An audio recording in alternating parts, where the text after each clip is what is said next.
Sorry。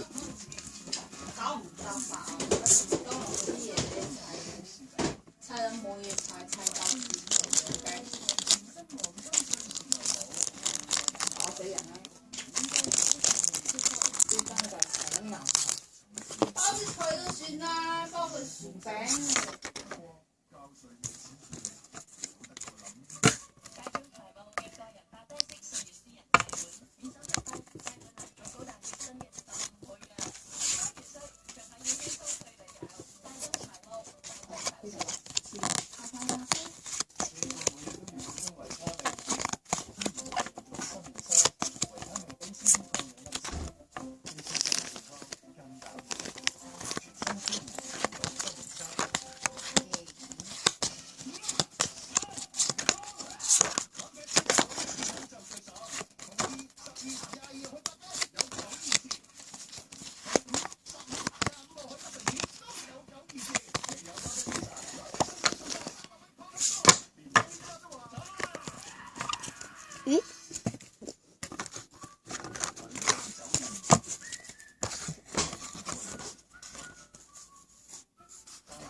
呢個部分我想講下聯絡方法，就要